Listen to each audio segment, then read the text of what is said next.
Hi guys, it's Ronnie, and I am back this week to make one of my new absolute favorite dishes called fried bulgur with peas and pomegranate. I'm super excited about this recipe. I think it's one of my favorites because it's one of those things that I kind of whipped together really fast, and then it ended up being much better than I ever expected. And then it kind of serves as double duty because I'm making it now for my lunch really quick. But this is something that you can make. It's so pretty. You can make it for like a holiday side dish, especially when pomegranates are in season, of course. And the bulgur adds this great nutty flavor, and the peas kind of pop with like a nice sweetness, and it's colorful. And so I'm going to whip this up and show you how I do it. And the first time I posted it, I only posted it as an idea. I didn't actually post it as a complete recipe, so I'm going to use this to run through it to post with more specific information on how to make it. So I just have a skillet, a non-stick skillet here over medium heat. Then I'm going to use my non-stick cooking spray. Brand is irrelevant, I think. I had my pan on too high while I was getting everything ready. All right, and I'm going to add, of course I'm not prepared, a cup of cooked bulgur to the pan. Okay, and bulgur is like, and I have a post about bulgur on the website, which I'll link to if you missed that one. It's really like a rice substitute, but it's basically wheat berries that were cooked and then dried. It's really fast to prepare, and this is what this is how I buy it in the stores anyway. This is the only brand I've ever seen in the stores. It supposedly comes in like grains, like coarse and fine. I've only found this, which I think is on the coarser side. And I cooked it already. And to cook bulgur, all you need to do is bring liquid, broth, water, juice, whatever you want to use, up to a boil. Add the bulgur and let it absorb it, just like you would rice. It takes about 10 minutes. It's really great. And it uses the same formula, like a 1 to 2. So 1 cup of bulgur to 2 cups of liquid. So I actually cooked this up, and what I did was, sorry, my brain's going. I sauteed some vegetables like onion and peppers and carrots, and then I added the broth, brought it to a boil, added the added the bulgur, added the broth, brought it to a boil, put its lid on it, and let it simmer for 10 minutes. Remove it from the heat, and it was perfect. All right, so that's on my skillet. I'm using heat. I forgot my tablespoon. 1 second. Okay. I wanna try to measure for you so you get like a really good recipe instead of just me winging it today. All right, so I'm really just heating it up. The bulgur's already cooked. It really doesn't need to be re-cooked. It just needs to be brought up to a temperature that you want to eat it at. So, and I'm only over medium heat, and I'm going to add a tablespoon, maybe even a little less. I don't think I need a whole tablespoon. Oh, dude. How much I'm missing. A tablespoon of low-sodium soy sauce. And I'm giving this is kind of my take on a fried rice dish. So I'm kind of doing Asian-inspired flavor. So I'm going to add, this is a half a cup of peas. They were frozen. They're not anymore. They've been sitting out while I was getting everything ready. But you could go right from the freezer right to the pan and then just cook it a little longer until they defrost. It's fine.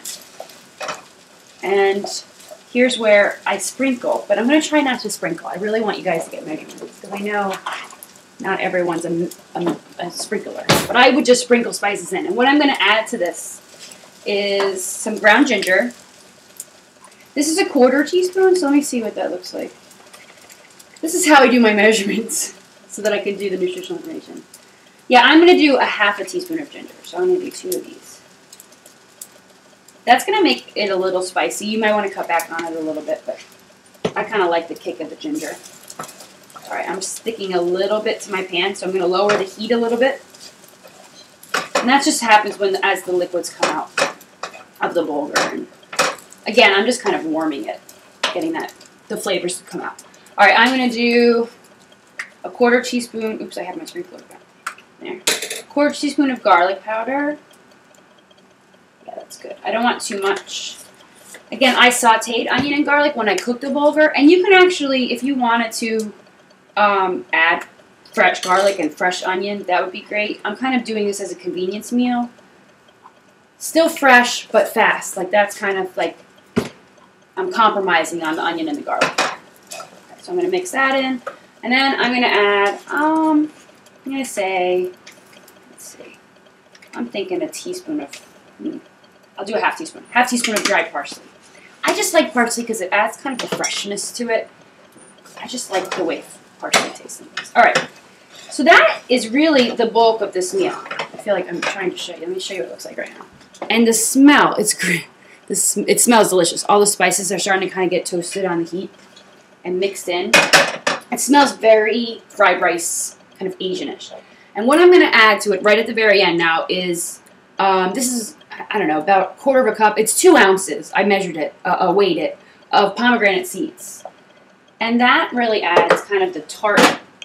It's going to sound funny that it's tart sweetness. And the color, it's just beautiful. Alright, so I'm just going to add them in. I don't want to cook them too much. I want to add them in, kind of coat them in the flavor, and then pull it off the heat. I don't want them cold, but I don't want them hot either. I don't know if that makes sense. Alright, so I'm going to shut my heat off. I'm kind of sticking to my wooden spoon. And I'm going to add it to my bowl over here. I need a closer counter. Can you see me over here? No. Alright, I'm going to do this. I shouldn't do that. But I am. This is why my stove's always a mess. Because I do things on the stove that I really shouldn't.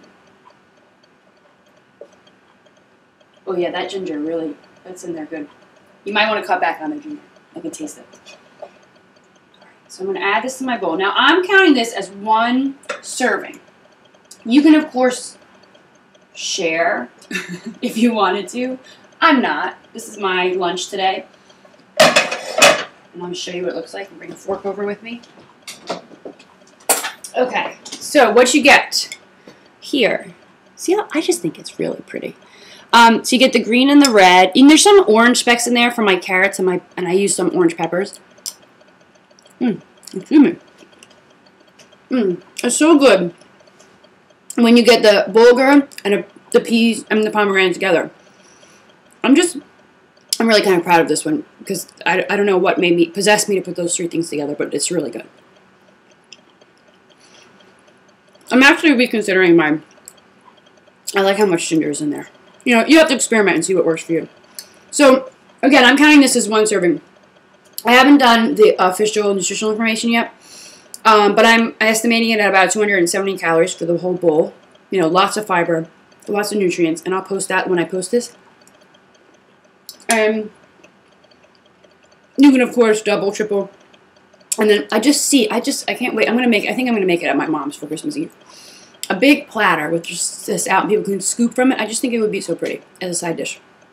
So anyway, that is the fried bulgur with peas and pomegranate. And I hope you like it. Sorry, no toddler today. He's at school, actually, and I'm kind of trying to get this done. Next week, I promise, I think we're going to go down the holiday cookie route next week. So stay tuned for that. We'll find out what I can whip up and see if it works with the toddler around. But other than that, thanks for watching, guys. Bye. See you next week.